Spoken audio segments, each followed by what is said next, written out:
नमस्कार. राजकारणात काही लढाया अशा असतात ज्या आकड्यांपेक्षा जास्त काहीतरी सांगून जातात.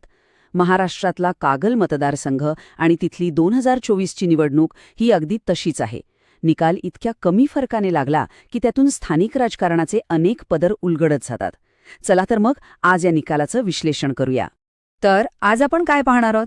आपण निकालाच्या आकड्यांपासून सुरुवात करून कागलच्या मातीत काय घडतंय, लोकांच्या मनात काय आहे हे समजून घेऊ आणि मग या सगळ्या माहितीच्या आधारे भविष्यासाठी एक आराखडा कसा असू शकतो यावरही नजर टाकू. चला थेट मुद्द्यावर येऊया. 2024च्या निवडणुकीत असं काय झालं की कागलमधला विजय आणि पराभव यांच्यातलं अंतर अगदीच नगण्य राहिलं? 11,609 फक्त एवढ्या मतांचा फरक.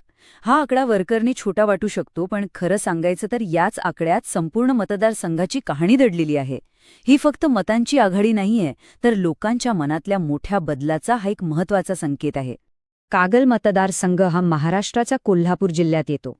पश्चिम महाराष्ट्राचा हा तो पट्टा आहे जिथे स्वाभिमान, शेती आणि राजकारण लोकांच्या रक्तात अक्षरशः भिनलेला आहे.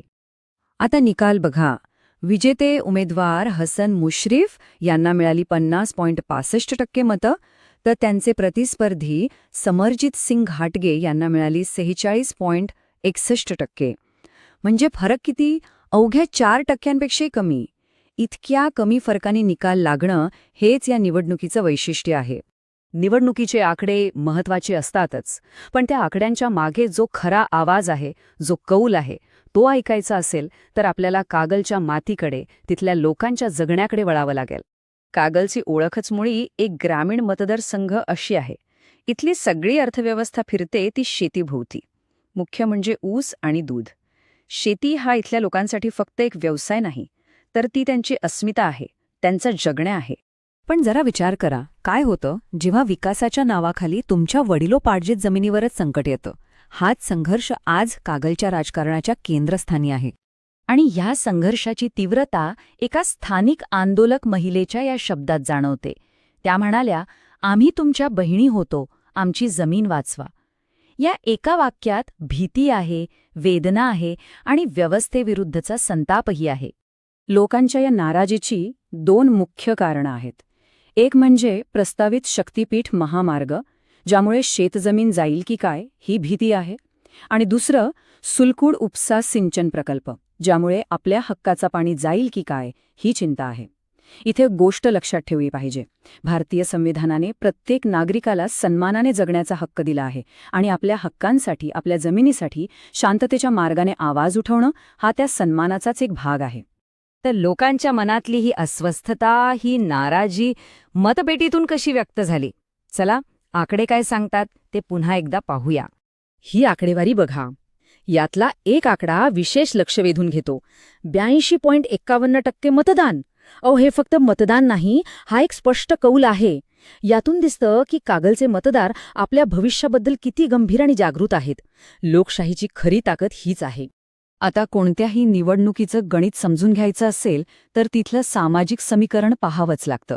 कागलमध्ये मराठा समाज संख्येने मोठा आहे, पण निकाल फिरवण्याची ताकद 15.5% अनुसूचित जाती आणि जवळपास 10.8% मुस्लिम मतदारांमध्ये सुद्धा आहे. त्यामुळे सगळ्यांना सोबत घेऊन चालण्याचं आवाहन इथे नेहमीच असतं. चला, आता या निकालाची अक्षरशः चिरफाड करूया. हे असं का घडलं याच्या मुळाशी जाऊया. त्यासाठी थोडं इतिहास डोकावून पाहणं गरजेचं आहे. 1999 पासून म्हणजे जवळजवळ 25 वर्ष हा मतदारसंघ म्हणजे राष्ट्रवादी काँग्रेसचा आणि पर्यायाने हसन मुश्रीफ यांचा बालेकिल्ला होता. पण 2024मध्ये एक मोठा राजकीय भूकंप झाला. राष्ट्रवादी काँग्रेसमध्येच फूट पडली आणि त्यामुळे ही जागा अंतर्गत समीकरणांमुळे एनडीएच्या खात्यात गेली. मग महाविकास आघाडीचा पराभव का झाला याची 3 मोठी कारणं समोर येतात.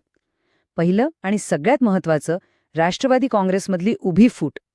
दुसरं, हसन मुश्रीफ यांचं जे वैयक्तिक नेतृत्व होतं ते थेट एनडीएच्या बाजूने उभं राहिलं. आणि तिसरं म्हणजे या सगळ्याच्या विरोधात महाविकास आघाडी मतदारांसमोर एक दमदार आणि सकारात्मक पर्याय ठेवण्यात कमी पडली. ही लढाई फक्त मतांची नव्हती, तर 2 कथांची होती. एकीकडे एनडीएने हिंदुत्वाची विचारधारा आणि लाडकी बहीण सारख्या थेट लाभ देणाऱ्या योजना असा दुहेरी संदेश दिला. याउलट महाविकास आघाडीचा प्रचार हा केवळ प्रतिक्रिया देण्यापुरता मर्यादित राहिला. त्यांनी शेतकऱ्यांचे प्रश्न उचलले, पण त्याला विकासाचा सकारात्मक पर्याय जोडला नाही. त्यामुळे त्यांचं कथानक कुठेतरी अपुरं वाटलं. ठीक आहे, आत्तापर्यंत आपण काय घडलं आणि का घडलं हे पाहिलं. पण या सगळ्या विश्लेषणाचा उपयोग काय, जर आपण त्यातून भविष्यासाठी काही शिकलो नाही तर? आता पुढे काय करायला हवं, यावर बोलूया. तर मग प्रश्न हा आहे की जर एखाद्या पक्षाला किंवा उमेदवाराला इथून पुढे आव्हान उभं करायचं असेल, तर त्यांच्यासाठी विजयाचा मार्ग कोणता असू शकतो? या विश्लेषणातून एका आदर्श उमेदवाराचं चित्र समोर येतं. त्याला आपण म्हणू स्थानिक उस्ताद राजकारणी. म्हणजे असा नेता जो लोकांच्यातला आहे, जो लोकांच्या मातीतला आहे, जो शेतकऱ्यांच्या बांधावर जाऊन त्यांच्या हक्कांसाठी लढतो आणि गरजेच्या वेळी लोकांचा निर्भय संरक्षक म्हणून उभा राहतो. आणि अशा उमेदवारासाठी ही आहे एक 90 दिवसांची ठोस योजना. आघाडी निश्चित करण्यापासून ते गाव पातळीवरच्या बैठका आणि घरोघरी प्रचारापर्यंत प्रत्येक टप्प्याचं नियोजन यात आहे. पण एक गोष्ट लक्षात घ्या, आजच्या जगात प्रचार म्हणजे फक्त घरोघरी जाणं नाही. डिजिटल प्रचारात लोकांच्या माहितीचा वापर होतो आणि इथे भारताचा डेटा प्रोटेक्शन कायदा म्हणजे DPDP खूप महत्त्वाचा आहे.